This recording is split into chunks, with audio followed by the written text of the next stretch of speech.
اور اسی کے ساتھ ساتھ ایک اور سوال بھی آج کل بہت زیادہ پیش کیا جاتا ہے، یہ بھی میں نے دیکھا کہ بہت زیادہ وائرل ہو چکا ہے.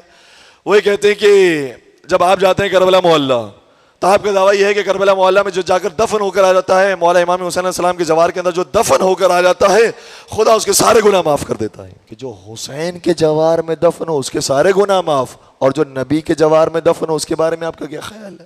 کس طریقے سے شبہات کو لایا جا رہا ہے، کس طریقے سے سوالات کیے جاتے ہیں. اور ہمارے جوانوں کو بہت زیادہ الرٹ ہونا چاہیے. آج کل وہ سادے سادے جوابات نہیں ہیں، سیدھی سیدھی باتیں نہیں ہیں. آپ کو بہت توجہ کے ساتھ، تھوڑی محنت کے ساتھ، ریسرچ کے ساتھ، اسٹڈی کے بعد آپ کو جواب دینا پڑے گا. تو ہم یہ کہتے ہیں اور پورے بانگ درا یہ کہتے ہیں کہ جس طریقے سے حسین کے پہلو میں دفن ہونے سے گناہ معاف ہوتے ہیں، اسی طریقے سے ان کے نانا نبی کے پہلو میں دفن ہونے سے بھی گناہ معاف ہو جاتے ہیں. لیکن بشرطہا و شروطہا، اور اس کی پہلی شرط یہ ہے کہ جس طریقے سے حسین کے جوار میں دفن ہونے والے اپنی زمین اور اپنی قبر میں دفن ہوتے ہیں، جو نبی کے پہلو میں اپنی خریدی ہوئی زمین میں دفن ہوا ہو اس کے سارے گناہ معاف. اور دوسری شرط کیا ہے؟ دوسری شرط یہ ہے، توجہ رکھیے گا، مولا امام حسین علیہ السلام کے پہلو میں جو دفن ہو جائے اس کے گناہ معاف ہو جاتے ہیں.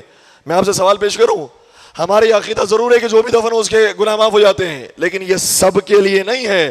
پہلی شرط یہ ہے کہ وہ حسین کو امام مانتا ہو پھر دفن ہو، ورنہ تو امام حسین ہی کے پہلو میں، مجھے معاف کیجئے گا بات کو سمجھانے کے صرف عرض کر رہا ہوں، عمر سعد نے اپنے لشکر کے نجس سپاہیوں کے لاشیں بھی دفنائے تھے، ان کے گناہ میں معاف ہو گئے. اور روایت یہ کہتی ہے باقاعدہ عمر سعد جب دفنا کر گیا تھا تو یہ کہہ کر گیا تھا کہ ان کے لاشوں کو نہ دفنانا اور ان کے لاشوں کو پامال کرنا، رون دینا، ان کا نام و نشان ختم کر دینا.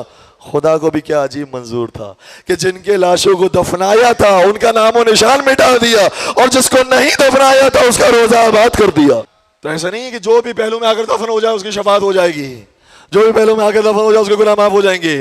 بھائی اس کے اندر یہ بھی شرط ہے کہ ان کو مانتا تو ہو، وہ ان کو اپنا امام تو مانتا ہو، وہ ان کو اپنا شفیع تو مانتا ہو، وہ ان کو شافع محشر تو مانتا ہو، پھر وہ آ کر دفن ہوگا تو پھر اس کے اعمال کے اندر جو کوتاہیاں رہ گئی ہوں گی وہ انشاءاللہ معاف ہو جائیں گی. یہی شرط ہے رسول کے قریب دفن ہونے والوں کے لیے، پہلے وہ رسول کا رسول مانتے ہو پھر دفن ہو جائے تو ان کی بھی شفاعت ہو جائے گی.